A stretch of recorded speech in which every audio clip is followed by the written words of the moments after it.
just a quick demo of the Color Contrast Analyzer tool. Going forward, Pearson is striving to meet accessibility guidelines as mandated by the Ontario Act, as well as the World Wide Web's Accessibility Guidelines version 2.0.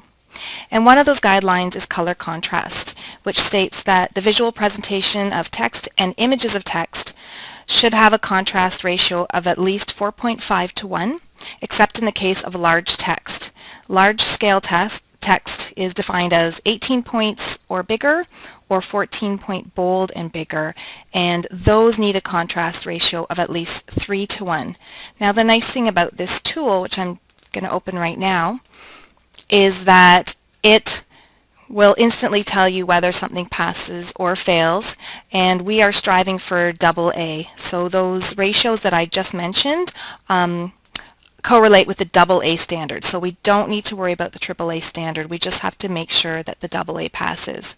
So what we do is, for the foreground, we just select this picker and we click right in the letter of our text, and then for our background we click the background right against it. So you'll see here that we've passed with AA for large text, but we've failed for small text.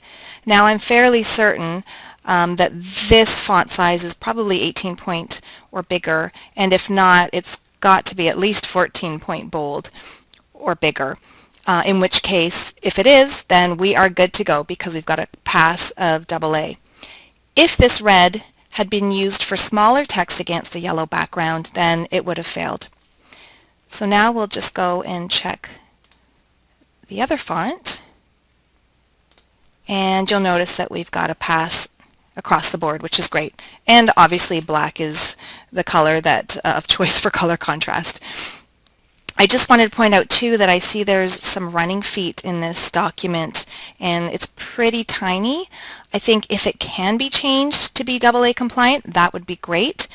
If it can't, I think at this point we can let it go, since the main crux of the page will be color contrast, and that's what the user is really looking at. So let's move down and just do a couple more.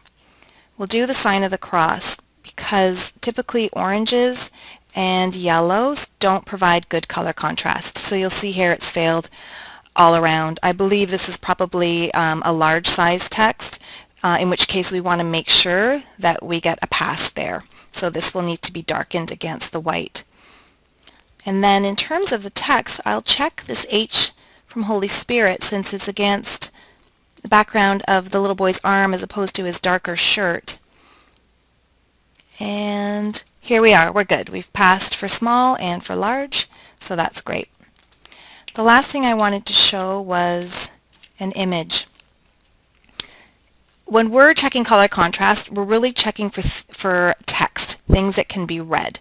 So something like a photo or an illustration does not have to conform to color contrast. So this owl in the corner, it doesn't matter. We don't need to test that because there's no text on it. However, we do need to test the text around this image. And I'm not sure if this is a third-party image, in which case we probably don't have the rights to tamper with it, but if it's something that we created, then we should definitely ensure that it conforms to our color contrast principles. So I'm going to check the green section, and that's a fail all around, so that will have to be addressed. That color bar will have to be darkened in some way to provide contrast. And then let's just check the purple. So purple passes, so we're good for that one.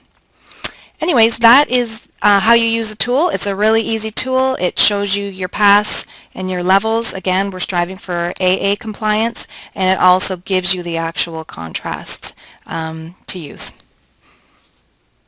And that's about it.